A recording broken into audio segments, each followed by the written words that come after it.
Hotep. This is Brother Amin Ra again, broadcasting, well, live at this time, and it will eventually be on YouTube later on. Now, the subject and also title of this particular post, this particular series, will be known as Word Sound Creates or Manifests Our Reality. Okay? Now,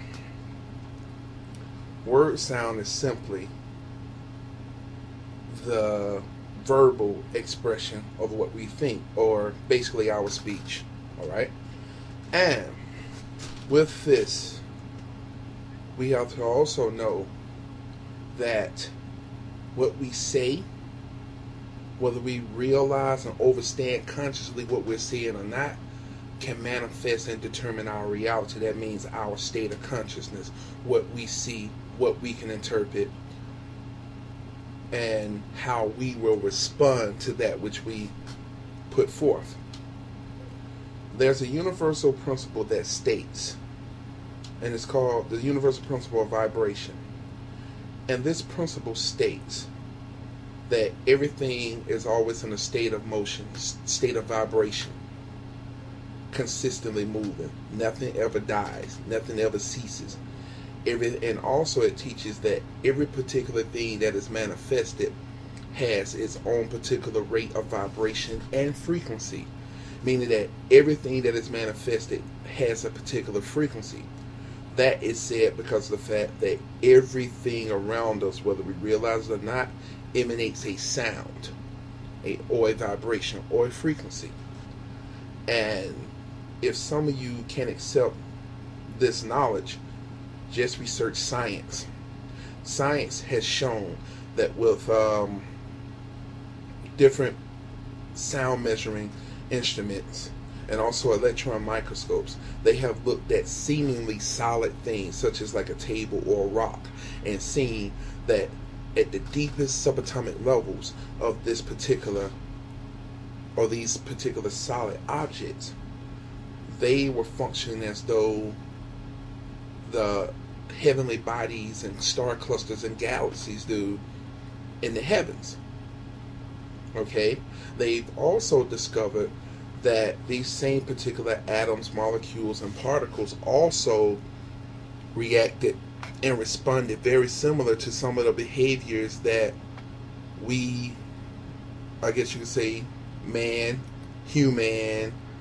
mankind, man, have exhibited, such as attraction of particular things of its specific vibration, meaning that the same atom and the same molecules that go to make what we would call a tree is not going to attract itself to the molecules that creates water.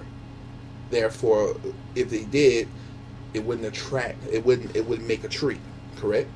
So it's shown that all particles, molecules, subatomic particles, and atoms have their so-called likes and dislikes too. It's not about attempting to put it into a human manifested definition or reference, as though, the atom that makes a tree doesn't like the atoms that make the water, so it's going to kick the water atom's ass. No, it's not like that. It's just saying that one particular set of atoms and molecules are going to have an affinity for those who are similar or similar to what it is. It's the same thing in life when we see various different cliques, whether at our workplaces or schools. Certain individuals are going to flock to certain individuals, and some individuals are not, and they're going to float to those that manifest their particular likeness or their vibration. You can say this clique manifests vibration 7, and this clique manifests vibration 8. So those who are vibrating on the level of number 7 are not going to necessarily click off with those who are in the level of number 8 unless they make a change vibrationally in order to be on that level. Now that's another science dealing with transmutation and other mental and hermetic sciences, which eventually may be a post for it. However, my purpose of saying all of that was to show you that all things are always living, vibrating, and moving. Okay? This also manifests with what we call decay or death. When things seem to what we call decay, entropy, or death, is because they can't, for some particular reason, they cannot manifest the same vibration that they did time before. So, getting back to the science with words, what we say and what we project brings forth our realities. Okay? I'm going to give you an example. That's just like the word stupid. Okay? Now, we have been conditioned to think and have been taught by certain individuals that stupid means a person who has a lack of intelligence, a lack of ability to make sound decisions and stuff like that.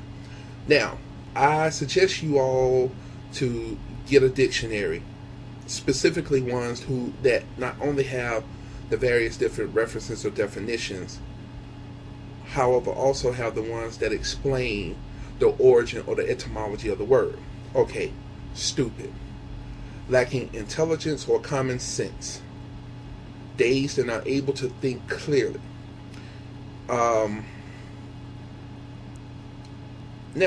when you fast forward downwards to look at the etymology or the origin of the word, it says here specifically, origin, mid-16th century, from the French stupide or Latin stupidus, from stupere, which means to be amazed or stunned.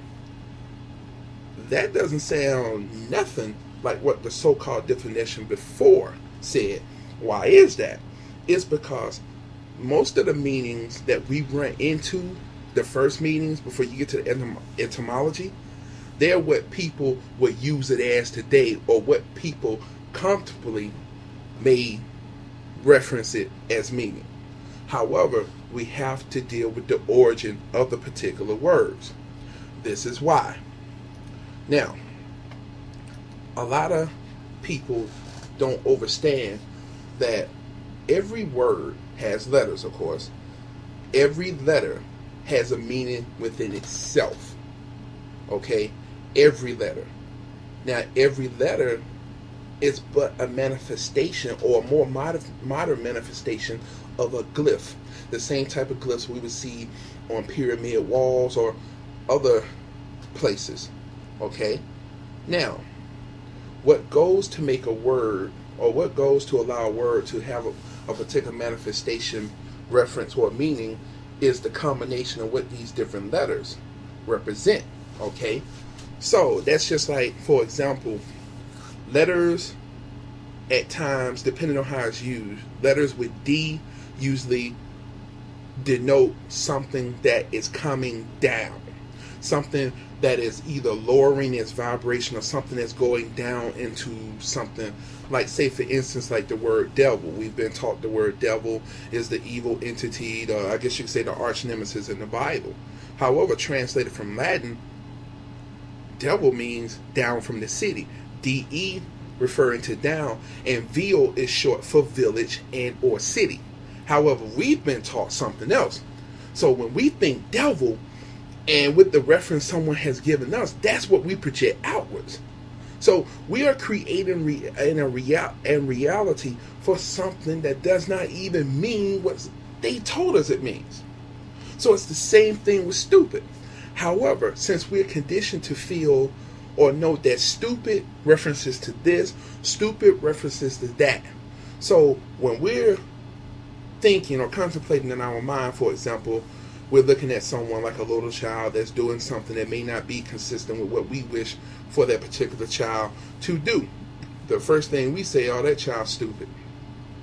Okay, being that we have been conditioned to think that stupid means specifically and only that a person who is unintelligent, a person who's unable to make sound judgment and decisions, that's what we project outwards. And being that that child may not be conscious of the power of words in these sciences, and they keep hearing it over time and time, what are they going to be? Check part 2. Hotep.